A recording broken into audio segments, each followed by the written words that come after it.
వరకు అధికారులను చూసి కాంట్రాక్టర్లు వణికేవాళ్ళు. ఇప్పుడు కాంట్రాక్టర్లను చూసి అధికారులు వణుకుతున్నారట. ఈనాడే రాసింది ఈ వార్త.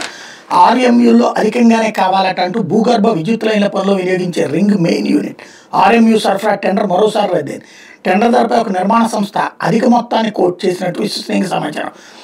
ఆ ధరకు దక్కించుకునేందుకు ఉన్నత స్థాయి నుంచి ఒత్తిడి చేస్తున్నట్టు తెలిసింది. దీంతో ప్రైస్ బిడ్ తెరిచి అధిక ధర గుత్తేదారు కట్టబెట్టేందుకు అధికారులు భయపడుతున్నట్టు తెలుస్తోంది.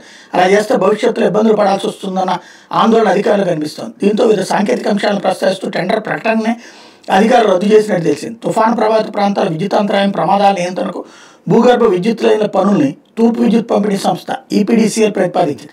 వాటిలో వినియోగించే ఆర్ఎంయూల సరఫరా కోసం ఏడాది జూన్లో 150 కోట్లతో టెండర్ పిలిచింది. వైకాపా ప్రభుత్వ హయాంలో విద్యుత్ సంస్థలో చక్రం తిప్పిన రాఘవ కన్స్ట్రక్షన్, తెలంగాణ మంత్రి పొంగులేటి శ్రీనివాసరెడ్డి షిరిడి సాయి ఎలక్ట్రికల్స్తో పాటు మరో 4 కంపెనీలు బిడ్లు వేశాయి. బిడ్లు దాఖలు చేసిన సంస్థలు సరైన పత్రాలు క్రెడెన్షియల్ సమర్పించలేదని తెలిసింది. దీంతో సాంకేతిక బిడ్ దగ్గరే ప్రక్రియను అధికారులు నిలిపేశారు. టెండర్ రద్దు ధర మీద 10% అధికంగా కోట్ చేసే అవకాశం గుత్తేదారులకు ఉంటుందని అధికారులు చెప్తున్నారు. అంతకుమించి కోట్ చేస్తూ బిడ్లు దాఖలైతే గుత్తేదారుతో సంప్రదించి నిర్ణయం తీసుకుంటామని చెప్తున్నారు. ఈ లెక్క 150 కోట్లపై గరిష్టంగా 15 కోట్లు అంటే 10% వరకు బిడ్ వేసే అవకాశం ఉంటుంది. ఈ టెండర్ దక్కించుకోవడం ద్వారా గరిష్ట లబ్ధి పొందేందుకు ఒక నిర్మాణ సంస్థ తీవ్రంగా ప్రయత్నిస్తున్నట్టు తెలుస్తోంది. ఆర్డీఎస్ఎస్ పథకం కింద భూగర్భ విద్యుత్ లైన్ల ఏర్పాటు, ఆర్ఎంఈల సరఫరా కలిపి 1165 కోట్లతో 2022 డిసెంబర్లో ఈసీడీసీఎల్ మొదటిసారి టెండర్ పిలిచింది. అయితే అప్పట్లో వివిధ కారణాలతో ఈ ప్రకటన రద్దు చేసింది. 2023 ఏప్రిల్లో రెండోసారి భూగర్భ విద్యుత్ లైన్లకు 1194 కోట్లు, ఆర్ఎంఈల సరఫరాకు 314 కోట్లు చొప్పున విడదీసి ఇస్కమ్ టెండర్ పిలిచింది. ఒక్క లైన్ పనులని రాఘవ్ కన్స్ట్రక్షన్స్కి 1295 కోట్లకు దక్కించుకుంది. ఇది టెండర్ ధర మీద 91.94 కోట్లు, 7.7% అదనం. ఒప్పందం ప్రకారం పనులు ఆగస్టు నాటికి పూర్తి కావాల్సి ఉంటుంది. కేవలం 22% పనులు మాత్రమే సంస్థ పూర్తి చేసింది. మరో ఏడాది గడువు పెంపు కోసం ప్రయత్నిస్తోంది.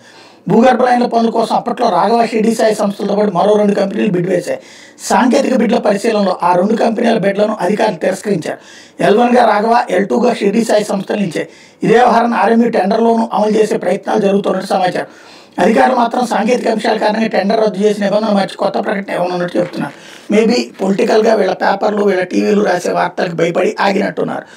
ఇవి రెండింటికి జగనీ అనేటటువంటి ఫీలింగ్. పారిశ్రామికవేత్తలు, వ్యాపారవేత్తలు వాళ్ళ దాడిగా చూడాలి కానీ ఇందులో దూర్ చేస్తున్నారు. అవి 2 షిరిడి సాయి కానీ ఇటు పక్కన రాఘవ కానీ పొంగులేటి వాడదైనా వెల్ సెటిల్డ్ సంస్థలు అవి కాదనుకుంటే సమస్య ఇక్కడ.